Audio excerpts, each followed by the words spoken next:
Magandang umaga, magandang hapon, magandang gabi mga kapatid, mga kakwento. Ang maraming katanungan tungkol sa mga kaganapang espiritual ay nakakatuksong tuklasin, dahil ang mga ito ay may napaka-importanteng kaugnayan sa ating relasyon sa Diyos at pananampalataya.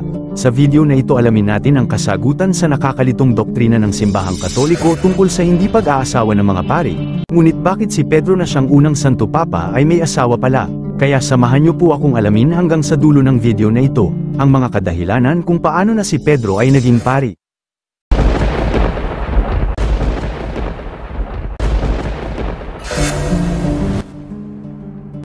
Ayon sa Biblia, ang lahat ng apostol ay tunay na mga pari ni Kristo. Ito ay mababasa natin sa unang sulat ni Apostol Pedro Kapitulo 2 versikulo 11, ito ang mababasa. Datapwat kayo'y isang lahing hirang, isang makaharing pagkasaserdote, bansang banal, bayang pag-aaring sarili ng Diyos. At si Jesus ay ang kanilang punong pari, na mababasa natin sa aklat ng Hebreo Kapitulo 4 na versikulo 14. Sa Katolikong simbahan, ang mga pari ay hindi pinapayagang mag-asawa. Ito ay isang tradisyon na umiiral na mula pa noong unang panahon. Ang mga pari ay nag-aalay ng kanilang buhay sa paglilingkod sa Diyos at sa simbahan, at ang pag-aasawa ay itinuturing na isang sagabal sa kanilang debosyon. May mga kaso ng mga pari na nag-aasawa sa ibang mga relihiyon, ngunit hindi ito kinikilala ng Katolikong simbahan. Ang mga pari na nag-aasawa ay itinuturing na hindi sumusunod sa mga doktrina ng simbahan. Ang pagbabawal sa pag-aasawa ng mga pari sa Katolikong simbahan ay isang mahabang kasaysayan at iba't ibang mga kadahilanan. Narito ang ilan sa mga pangunahing dahilan. Bago natin alamin ang kasagutan ng katanungan kung bakit si Pedro ay naging pari kung siya pala ay may asawa na. Uunahin natin kung ano-ano ang kadahilanan kung bakit hindi nag-aasawa ang mga pari ng simbahang Katoliko. Narito ang ilan sa mga pangunahing dahilan. Ang pagbabawal sa pag-aasawa ng mga pari ay nagsimula pa noong unang siglo, at naging isang mahalagang bahagi ng tradisyon ng simbahan. Ang mga unang Kristiyano ay nag-isip na ang pag-aasawa ay maaaring maging isang sagabal sa paglilingkod sa Diyos. Ang pagbabawal na ito ay pinalakas ng mga pagtuturo ng mga ama ng simbahan, tulad ni San Agustin, na nagbigay diin sa kahalagahan ng celibacy para sa mga pari.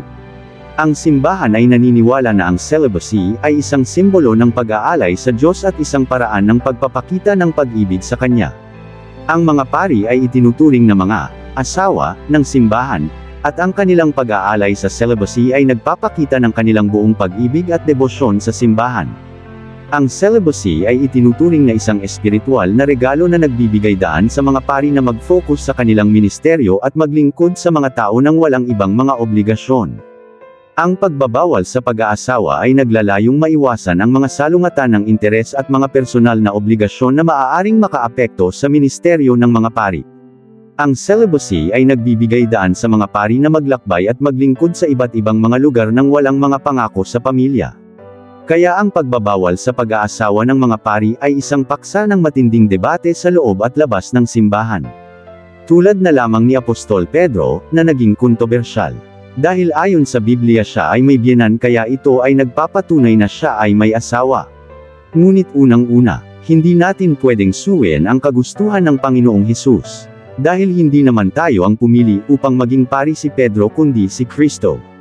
Hindi rin ito sa kagustuhan ni Pedro at hindi rin niya alam na siya pala ay magiging isang pari. Sa katunayan, anong magagawa ni Pedro kung tinawag siya ng Panginoon bilang isang pari na may asawa na siya? Ngunit ito ang sinabi ni Pedro kay Jesus. Ayon sa Ebanghelyo ni Apostol Lucas Kapitulo 18 versikulo 28. Tingnan po ninyo, iniwan na namin ang aming mga tahanan at sumunod sa inyo. At ang sagot ni Kristo ay, tandaan ninyo, kapag iniwan ninyo man ang kanyang tahanan, asawa, mga kapatid, mga magulang, o mga anak alang-alang sa kaharian ng Diyos. Tatanggap siya ng higit pa sa panahong ito. At sa panahong darating, tatanggap siya ng buhay na walang hanggan. Dito malalaman natin na hindi si Pedro ang masusunod kundi si Kristo. Narito ang mababasa natin sa sulat ni Apostol Juan Kapitulo 21 versikulo 18. Ito ang sinabi ni Kristo para kay Pedro. Katotohanan, katotohanang sinasabi ko sa iyo, nang ikaw ay bata pa, ikaw ay nagbibihis, at ikaw ay lumalakad kung saan mo gusto. Ngunit pagtanda mo, ay iuunat mo ang iyong mga kamay, at bibigkasan ka ng iba, at dadalhin ka kung saan hindi mo gusto. Ibig sabihin sa anong paraan si Kristo ang masusunod. Na kahit ang paraan kung paano si Pedro mamamatay, si Kristo pa rin ang masusunod.